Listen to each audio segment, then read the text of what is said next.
Hello friends, welcome to the wacky world of Mrs. S. Today I'm going to read Rosie Revere, Engineer. This is by Andrea Beatty, illustrated by David Roberts. This is the story of Rosie Revere, who dreamed of becoming an engineer. On Lila Green's classroom at Blue River Creek, young Rosie sat shyly, not daring to speak. When no one saw her, she peeked in the trash for treasures to add to her engineer's stash.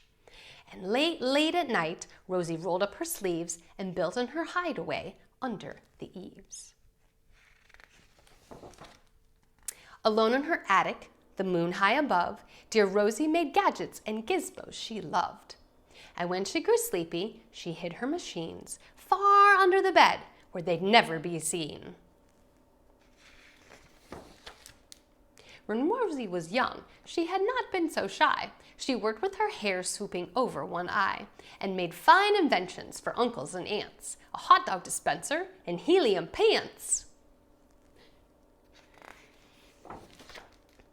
The uncle she loved most was zookeeper Fred. She made him a hat to keep snakes off his head from parts of a fan and some cheddar cheese spray, which everyone knows keeps the pythons away. And when it was finished, young Rosie was proud, but Fred slapped his knee and he chuckled out loud. He laughed till he wheezed and his eyes filled with tears, all to the horror of Rosie Revere, who stood there embarrassed, perplexed, and dismayed. She looked at the cheese hat and then looked away. "I love it," Fred hooted. "Oh, truly I do." But Rosie Revere knew that could not be true. She stuck the cheese hat on the back of her shelf and after that day kept her dreams to herself. And that's how it went until one autumn day, her oldest relation showed up for a stay. Her great-great-aunt Rose was a true dynamo who'd worked building airplanes a long time ago.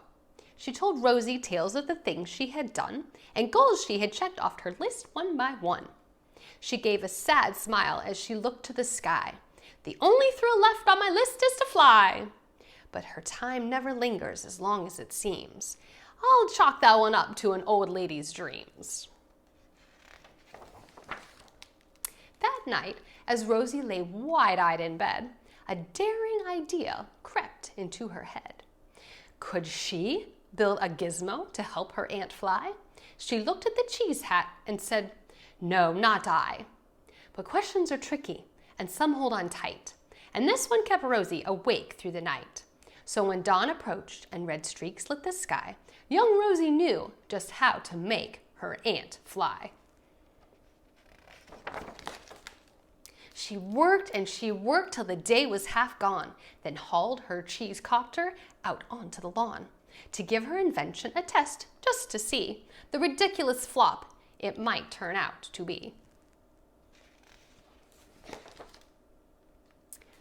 Strapped into the cockpit, she flipped on the switch. The Hello Cheese copter sputtered and twitched. It floated a moment and whirled round and round, then froze for a heartbeat and crashed to the ground. Then Rosie heard laughter and turned round to see the old woman laughing and slapping her knee. She laughed till she wheezed and her eyes filled with tears, all to the horror of Rosie Revere, who thought, "Oh no, never, not ever again will I try to build something to sputter or spin, or build with a lever, a switch or a gear, and never will I be a great engineer."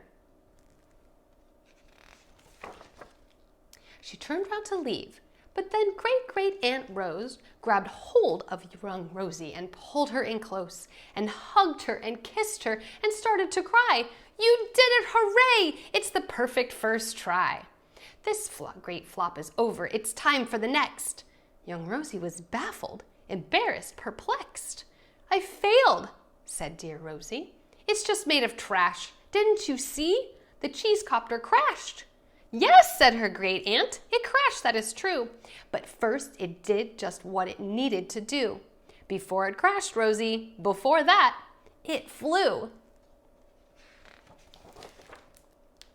"Your brilliant first flop was a raging success. Come on, let's get busy and on to the next." She handed a notebook to Rosie Revere, who smiled at her aunt as it became all clear.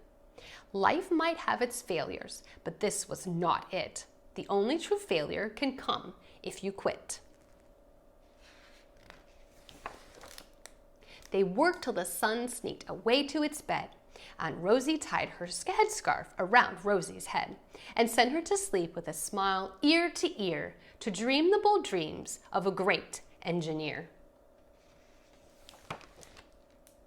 At Blue River Creek, all the kids in grade 2 build gizmos and gadgets and doohickeys too. With each perfect failure, they all stand and cheer, but none quite as proudly as Rosie Revere. Thank you for joining me. See you again next time. Bye-bye.